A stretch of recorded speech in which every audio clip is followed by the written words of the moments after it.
વિદ્યાર્થી મિત્રો, આજ આપણે ધોરણ 9માના પહેલા સેમેસ્ટરનું બીજું ચેપ્ટર ચાલુ રાખીએ છીએ. ઘણું લાંબુ ચેપ્ટર છે અને ઘણા બધા વિભાગ છે, એટલે 2.5 વિભાગમાં જે આપણે ડિસ્કશન કરતા હતા એ આગળ ચલાવીએ છીએ. આમ તો જો કે આના બીજા ઘણા બધા વિભાગ કરવા જોઈએ, કારણ કે એકને એક વિભાગમાં ઘણી બધી જુદી જુદી વસ્તુ આવતી હોય છે, પણ એ નથી થતું. એટલે આપણે જોઈએ, આપણે જુદો વિભાગ જ સમજશું કે જે અહીંયા હવે જે આપણે જે શીખીએ છીએ એ અહીંથી કે ધન વાસ્તવિક સંખ્યાઓના વર્ગમૂળને સંખ્યા રેખા પર કેવી રીતે દર્શાવાય. એટલે આ વસ્તુ આપણે શીખવાની છે કે ધન વાસ્તવિક સંખ્યાઓના વર્ગમૂળને સંખ્યા રેખા પર કેવી રીતે થાય. તો પહેલાં તો ધન વાસ્તવિક સંખ્યા એટલે શું? તો વાસ્તવિક સંખ્યા અને ધન વાસ્તવિક સંખ્યામાં આટલો ફેર કે જે આર છે એ વાસ્તવિક સંખ્યા રિયલ નંબર નો ગણ થાય, પણ એમાં -5 અને -√3 અને આવું બધું આવે. પણ જો તમે ધન વાસ્તવિક સંખ્યા કહો તો એને આવી રીતે દર્શાવાય, એ આરની માથે આ જે પ્લસની સાઇન હોય, તો એમાં આ નેગેટિવ નંબર છે બધા નીકળી જાય. એટલે 0 પછી આવે 1 છે, 2 છે, √2 છે, √3 છે, કે આ બધા જ એ ગણમાં આવે. એટલે આપણે અત્યારે જે વાત કરીએ છીએ એ આર પ્લસ ગણની વાત કરીએ છીએ, એટલે કે ધન વાસ્તવિક સંખ્યા.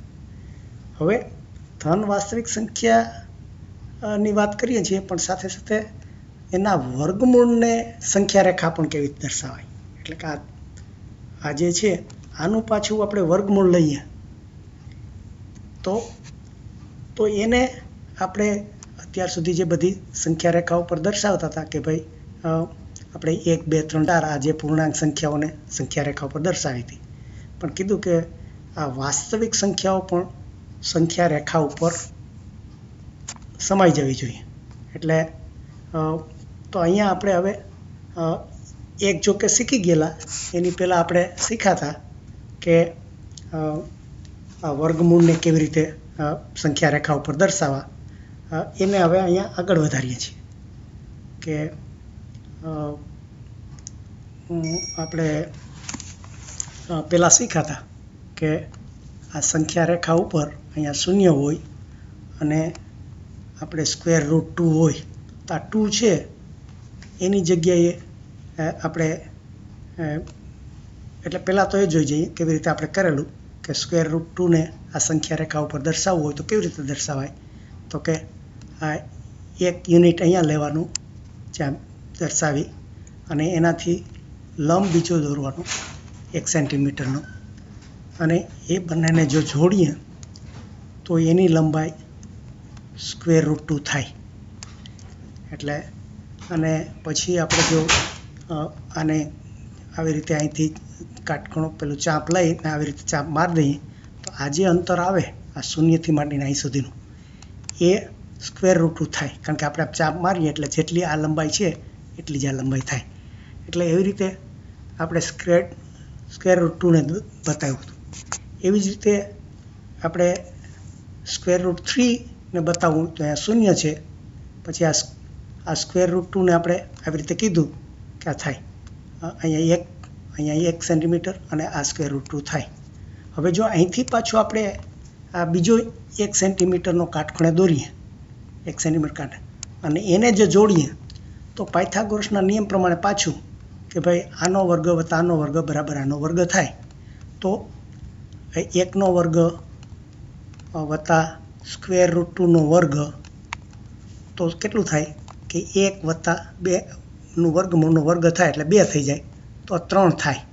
એટલે આ એનો વર્ગ, આજે આપણે આ A, B, C, D જો કરીએ તો BD છે એ એનું વર્ગમૂળ જો કરીએ તો આ 3નું વર્ગમૂળ થાય, એટલે કે BD² બરાબર 3 થાય.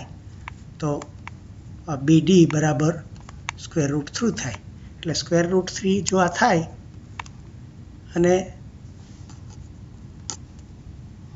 અને પછી એને આપણે જેમ પેલી ચાંપ મારી હતી એવી રીતે ચાંપ મારીએ કે અહીંથી આ જો આમ ચાંપ મારીએ તો આ આપણે એ ઈ કહીએ, તો આ એ ઈ આ જે ચાંપ મારી કે આ જ √3 થાય તો આ પણ √3 થાય. એટલે આ રીતે આપણે √3 લઈ શકીએ. એવી રીતે ગમે એટલું લંબાઈ જઈએ એટલે શું કહે છે કે આના ઉપર આ √3 થાય, એના ઉપર મારો તો આ √3 થાય, પછી એને પાછું એકનો ખૂણો લે તો આ √4 થાય. આવી રીતે એનો ક્રમિક બધું થતું જાય. પણ જે આપણે આ √2 કે √3 કે બધા જે કર્યા એમાં આ જે છે અંદરનું એને આપણે √n સુધી લઈ જઈએ એટલે આપણે nનું વર્ગમૂળ સુધી, એટલે કે આપણે જે આને જો ભૂમિતિમ ભાષામાં લખો તો એનું વર્ગમૂળ, પણ અહીંયા કન્ડિશન મૂકવી પડે કે આ એ છે એ nનો સભ્ય છે. આટલે સુધી આપણે શીખેલા. હવે અહીંયા શું કહે છે કે આપણે આ વર્ગમૂળ એ છે એનું આપણે આ સંખ્યા રેખા ઉપર દર્શાવવું છે. પણ અહીંયા આપણે એ છે એ એમ કે r+નો સભ્ય છે. જો એટલો ફેર પડી ગયો. આપણે જે પહેલાં શીખાતા આ એ બરાબર nનો એ ગણનો સભ્ય છે. અહીંયા આપણે એ છે એ r+નો ગણનો સભ્ય હોય તો કેવી રીતે દર્શાવવું એ વસ્તુ શીખવાની છે અહીંયા. એટલે અહીંયા તો આપણે આવી રીતે આ જે ત્રિકોણને વધારતા જતા હતા. જોકે આપણે એમાં થોડુંક સરળ કરેલું કે ધારો કે આ 5નું વર્ગમૂળ જો દોરવાનો હોય તો આપણે શું કરતા હતા કે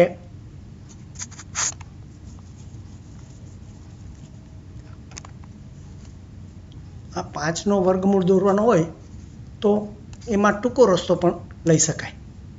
આપણે શોર્ટકટ પણ શીખાતા કે 5ને આપણે 4+1 એમ દર્શાવી શકીએ. 4+1 એટલે આ 2ની માથે 2નો સ્ક્વેર અને +1 એટલે 1ની માથે 1નો સ્ક્વેર. તો આ જે છે આને આપણે આ એક વર્ગમૂળ બીજું વર્ગમૂળ આ જો દોરીએ, અહીંયા નીચે આ 2 કરીએ, અહીંયા 1 કરીએ તો આનો આ ABC જો કરીએ તો AB વર્ગ વત્તા BC વર્ગ બરાબર AC વર્ગ થાય. એટલે AC વર્ગ એટલે જો આ 2નો વર્ગ એટલે અને પછી તો AC આપણે શોધવું હોય તો શું થાય આ AC વર્ગનું વર્ગમૂળ, એટલે કે આપણે જે આ 5 આવ્યા તો 5નું વર્ગમૂળ AC થઈ ગયું. એ પાયથાગોરસનો નિયમ આપણે શીખાતા. એટલે એ આપણે શોર્ટકટ, એટલે શું થયું શોર્ટકટમાં કે આપણે આ 2 જે પેલું કરતા હતા કે આ 1ની દોરાય એના ઉપર 1નું, પછી આ તમે દોરો તો આ √3 થાય, આ √2 થાય, પછી આમ કરો તો √4 થાય, એક વધારતા હતા આમ √5 થાય. પણ √5 કરવા માટે આપણે આવી રીતે આ એક આમ વધારે જવાની જરૂર નથી. આપણે આમ પણ કરી શકીએ કે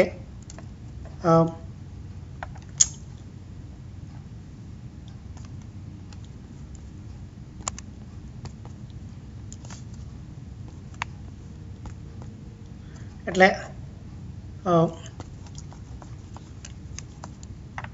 જો આ √5 છે એને 2 રીતે કરી શકાય. આ જરા ગાડે આડેપાટે ચડી ગઈ છે પણ આપણને 2 તફાવત સમજાય એટલા માટે કે એક આ આપણે આવી રીતે કરી શકીએ કે 1 એટલે આ √2 થાય, પછી એને કાટખૂણે લઈ જઈએ તો √3 થાય, એને કાટખૂણે લઈ જઈએ તો આ √4 થાય, એને કાટખૂણે બીજું એક દોરીએ તો આ √5નું થાય. અને આના પછી આપણે ચાંપ મારીએ તો આપણે એમ કહીએ કે આ √5 આ રીતે લખી શકાય. પણ એમ કરવાને બદલે જો હું આમ જ કરું કે આ એક મારું શૂન્ય છે ત્યાંથી આ બેનું દોરું, એકને બદલે આ 2 સેન્ટીમીટર દોરું અને એના ઉપર આ 1 સેન્ટીમીટર દોરું, તોય જુઓ જો આ છે 2નો વર્ગ વત્તા 1નો વર્ગ એટલે 4 ને 1 5નો વર્ગ ને આ 5નું વર્ગમૂળ થાય. તો આ રીતે 5નું વર્ગમૂળ આ સીધી લાઈન થઈ જાય. અહીંયા જો 5 વખત આપણે પેલું કર્યું અને પછી એને તમે ચાપ મારો તો આ છે એ આ √5 આ રીતે પણ આપણે કરી શકીએ. એટલે જો આ રીત 1 અને રીત 2માં આટલો તફાવત છે. એટલે આપણે મોટા આંકડા જાય તો આપણે આ રીતે એક ક્રમિક કરવાને બદલે સીધે સીધું પણ એના 2 ભાગ કરી શકીએ, પણ એ ભાગ એવા થવા જોઈએ કે જેના 2ના પાછા વર્ગમૂળ આપણને મળતા હોવા જોઈએ. એટલે આ વસ્તુ આપણે આગળ શીખી ગયા હતા, પણ હવે એને અઘરી એ બનાવવાની છે કે આપણે આ એનું વર્ગમૂળ છે એને લાઈન ઉપર તો દર્શાવવાનું છે, પણ એ આપણા R+નો સભ્ય છે. એટલે કે વાસ્તવિક સંખ્યા પોઝિટિવ ઘન વાસ્તવિક સંખ્યાનો સભ્ય હોય તો કેવી રીતે, એટલે 2 કે 3 કે ગમે તે નહીં. એટલે આપણે આગળ શીખ્યા કે એ છે એ એનનો સભ્ય છે એવું શીખાતા. એટલે આપણે 2 ને 3 ને 4 ને બધું લેતા હતા, પણ અહીંયા તો 2.5 હોય, એની કિંમત જો 2.5 હોય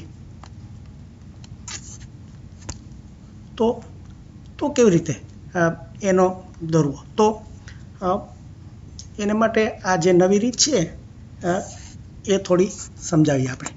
કે ધારો કે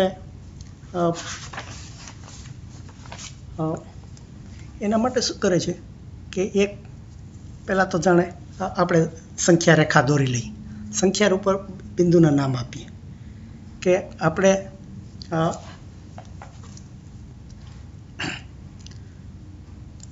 હું થોડા જુદા નામ આપીશ એ તમને, કારણ કે ચોપડીમાંથી પછી ગોખી નાખવાનું મન ના થાય એટલા માટે. અને ભલે ABCD એવા નામ આપ્યા છે, હું XYZ નામ આપીશ. એટલે અથવા તો MNOP કેવા નામ આપીશ. આ M આપણે એક લાઈન છે અને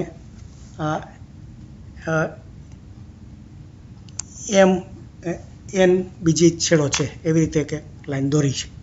હવે એમાં શું કરીએ આપણે, એમ કે ML છે એ હું કહું છું કે હવે આપણે આ 2 કે 3 કે એવું નહીં, પણ એ હોય. હવે જો તારી લ્યો કે આપણે એ છે એ શું છે અહીંયા શરત કે એ R+નો સભ્ય છે. એટલે આપણને ખબર નથી, આપણે જો બીજગણિતમાં જઈએ એટલે અત્યાર સુધી 2 કે 3 કેવા આંકડા લઈને આપણે જોતા હતા. હવે આ ગમે તે આંકડો હોય તો હંમેશા કીધું કે સંખ્યા રેખા ઉપર એનું એક બિંદુ હોવું જોઈએ. તો હવે આ ગમે તે આંકડાનું આપણે બિંદુ જોતું હોય તો શું કરવું જોઈએ, તો કે આપણે આ એક M અને L એ જેટલો આપણે જેનું વર્ગમૂળ શોધવાનું છે, આપણે શું કરવાનું છે, આ એનું વર્ગમૂળ છે એને આ સંખ્યા રેખા ઉપર આપણે દર્શાવવાનું છે.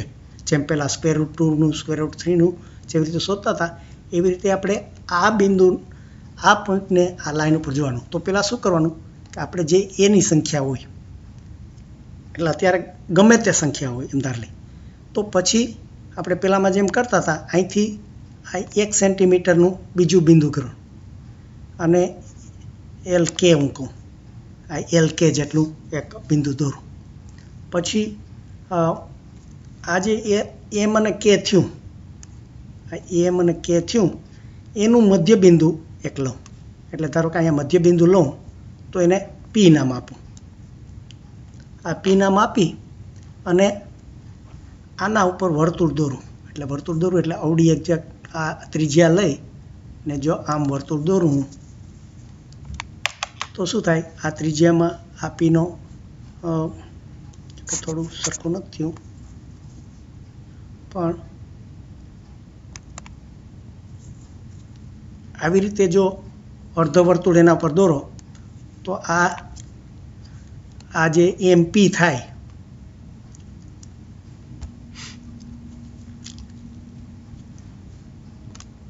એવડું જ આ ત્રિજ્યાની બધી જ લાઈનો સરખી થાય. એટલે અહીંયા ધારો કે આપણે અહીંયા C નામ આપીએ તો આજે આ M P અને M MP બરાબર PC થાય, કારણ કે બંને ત્રિજ્યા જ છે. આ વર્તુળની ત્રિજ્યા છે, આ વર્તુળ છે અને ત્રિજ્યા છે, એટલે આ R સ્મોલ r એટલે ત્રિજ્યા, તો આ પણ સ્મોલ r થાય, આ r થાય. તો એ આપણે જો કે આના ઉપર જ કે ઉપર જ પડે, આપણે મેં ભૂલ કરી, ઉભા રહો. આ જે છે ને આ જે આપણે દોરી હતી, ફરીથી દોરું કે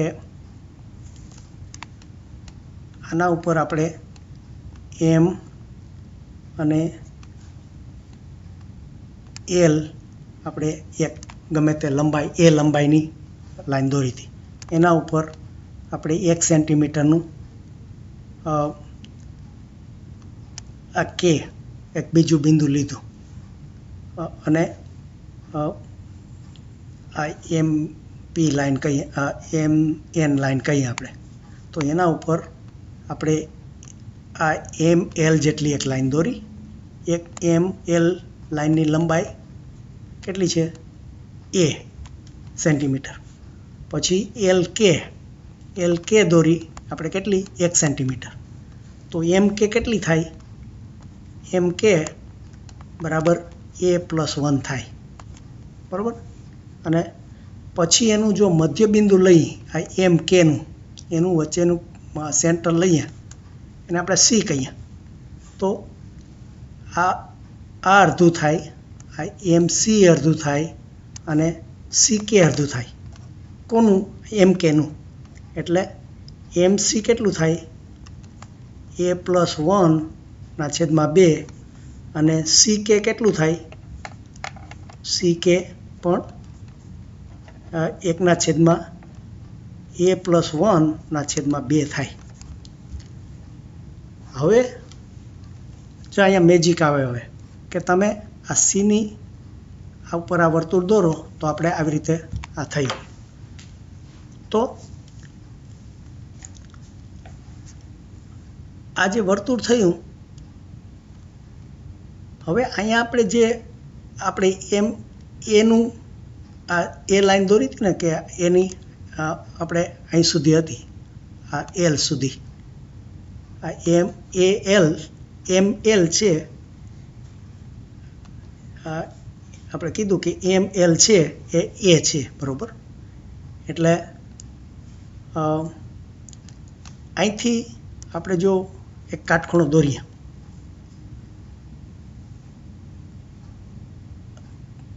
અને આને જો જોડીએ આપણે Cને, તો આ કેટલું થાય?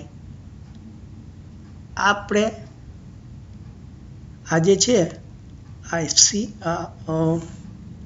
અહીંયા આપણે P નામ ક્યાંય નથી, આને P નામ આપો. તો CP પણ આના જેવડો જ થાય, કારણ કે આપણે ત્રિજ્યા છે, આ સેન્ટરમાંથી જે આખી ગમે ત્યાં ત્રિજ્યા લ્યો, તો આપણે આ CP છે એ પણ A+1/2 જેટલો થાય. હવે આ CP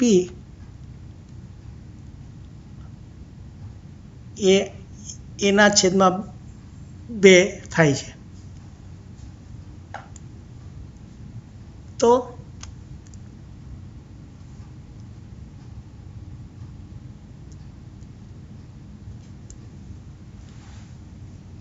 જે આપણે PL છે, આ PL કેટલી થાય? તો એ ગણિતની રીતે આપણે એમ સાબિત કરવાનું છે કે આ જે PL છે એ સ્ક્વેર રૂટ A થશે. આ સ્ક્વેર રૂટ A થાય. કેવી રીતે? એ આપણે જો હવે સાબિત કરીએ છીએ કે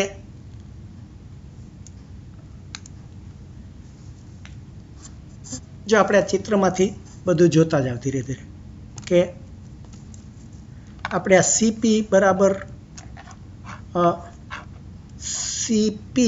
બરાબર 1+2 થયા. હવે CK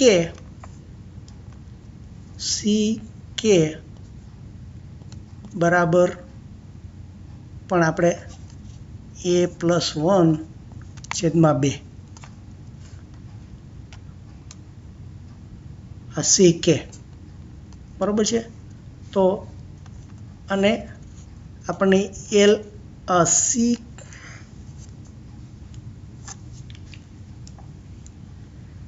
અને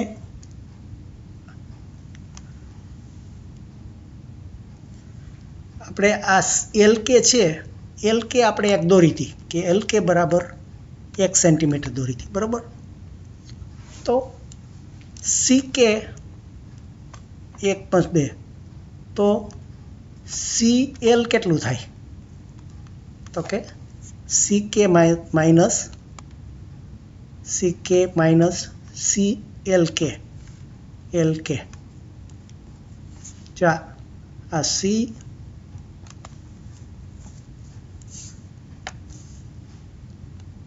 આ CK એમાંથી આપણને LK ખબર છે એટલું. તો આ CLK આ CK બરાબર આપણે ચાપ દોરી હતી એના ઉપરથી ખબર છે કે a+1 થઈ અને LK ઇઝ 1 છે. તો આ CL કેટલું થયું? તો કે આખા CKમાંથી 1 બાદ કરીએ તો હવે CL કેટલું થાય? કે CK આપણે જોયું હતું કે a+1/2 CL -1 આ -1 થયું.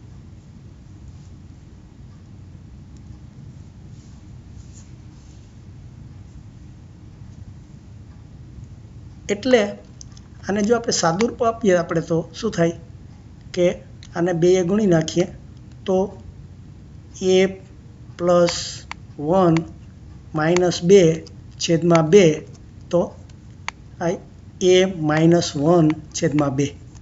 એટલે જો CL ની કિંમત કેટલી થઈ? a-1/2. આ CL જો આ ત્રિકોણ હવે જોવાનો છે આપણે. આમ તો પહેલાં જે પાયથાગોરસનો નિયમ કર્યો હતો એ જ પ્રમાણે આ CL અને CP આપણને ખબર છે કે CP આપણે અહીંયા કીધી હતી a+1.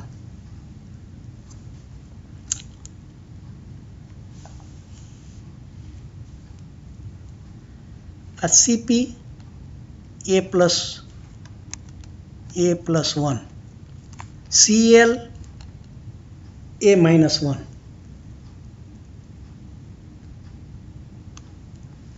CL a-1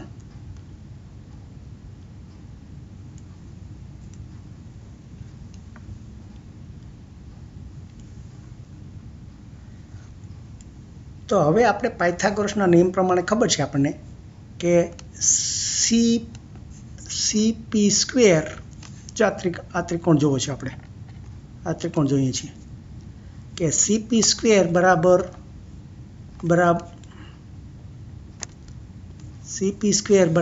CL² plus PL².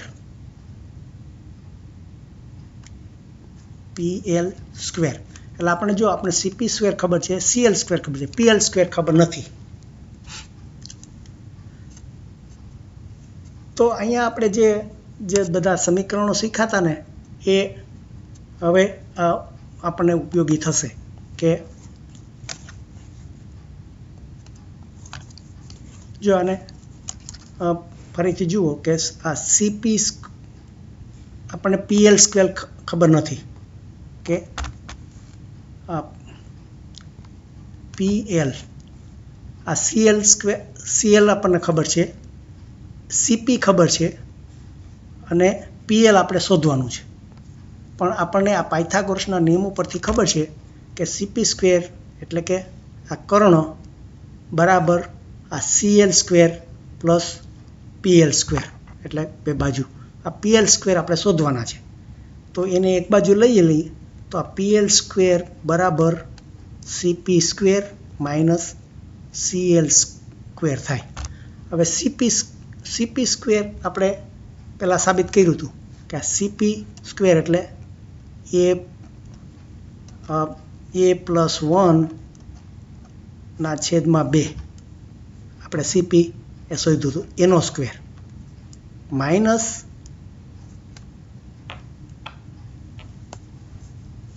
સીએલનો square. સીએલનો square શું શોધ્યો હતો આપણે? એ માઇનસ 1 છેદમાં 2 અને એનો સ્ક્વેર. એટલે હવે જો આનું સાદું સ્વરૂપ આપીએ આપણે તો આ એક્સ માઇનસ સ્ક્વેર, તો આમાં શું થાય? આપણે આ પેલો જે કહેતા હતા કે એ માઇનસ બી સ્ક્વેર હોય તો આના અવયવ કેવી રીતે પડે?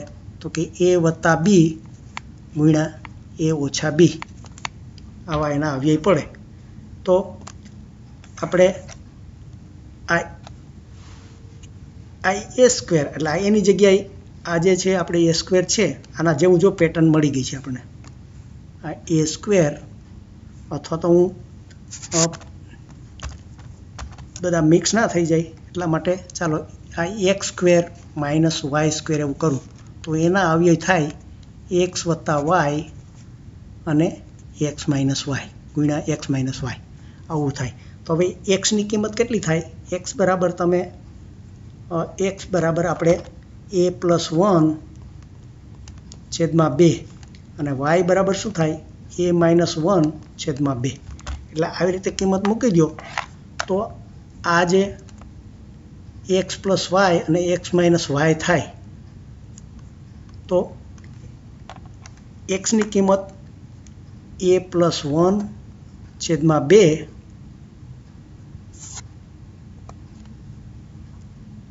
પ્લસ વાય, તો વાયની કિંમત શું છે? એ માઇનસ 1 છેદમાં 2 અને એને ગુણ્યા, જો જરા લાંબુ લાગે છે પણ બહુ સહેલું છે કે આપણે ફરીથી મૂકું કે એક્સ પ્લસ વાય ગુણ્યા એક્સ માઇનસ વાય એવું આપણે સૂત્ર આવે. એક્સની કિંમત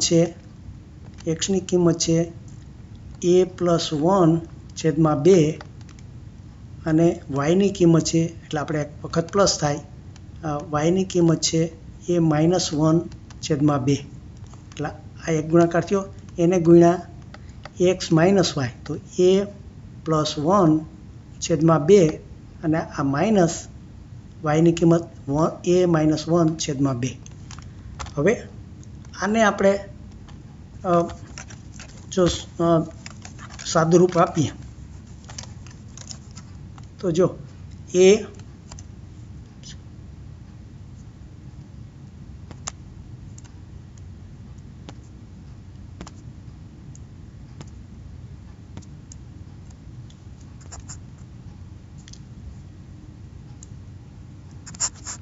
ખબર નહીં ક્યાં જતું રહ્યું મારું.